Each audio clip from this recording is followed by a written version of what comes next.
দরজায় কড়া নাড়ছে বাংলাদেশ ঘরোয়া ফুটবলের নতুন মৌসুম। শুক্রবার বসুন্ধরা ও মোহামেডানের মধ্যকার চ্যালেঞ্জ কাপ দিয়ে 2024-25 মৌসুমের ঘরোয়া ফুটবল মৌসুম শুরু হবে।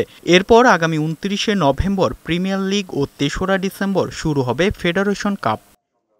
বুধবার বাফুফের ভবনে ফেডারেশন কাপের ড্র অনুষ্ঠিত হয়, যেখানে অংশ নেওয়া 10টি দলকে দুটি ভাগে ভাগ করা হয়েছে। একই গ্রুপে পড়েছে দুই চিরপ্রতিদ্বন্দ্বী ক্লাব ঢাকা আবাহনী ও মোহামেডান। বি গ্রুপে তাদের প্রতিপক্ষ চট্টগ্রাম আবাহনী, রহমতগঞ্জ ও ফকিরাপুল ইয়ংস ক্লাব।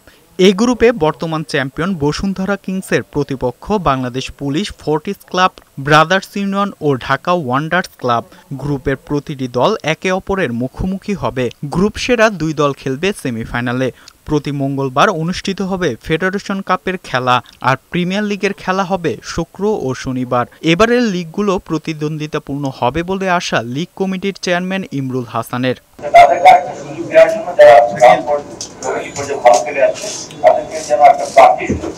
সেজন্য কিন্তু আমরা এই নিয়মটা প্রচলন করেছি এবং আমি মনে করি যে কিন্তু খেলাধুলা প্রতিদ্বন্দ্বিতা বাড়বে। 5ই আগস্ট সরকার পরিবর্তনের পর ঘরোয়া ফুটবলের প্রভাব পড়েছে অনেক। শেখ রাসেল ও শেখ জামাল ফুটবল থেকে নিজেদের সরিয়ে নিয়েছে। ঢাকা আবাহনীও খেলছে বিদেশি ফুটবলার ছাড়া। তবে আগামী আসরগুলোতে এই সমস্যা থাকবে না বলে জানান লিগ কমিটির চেয়ারম্যান।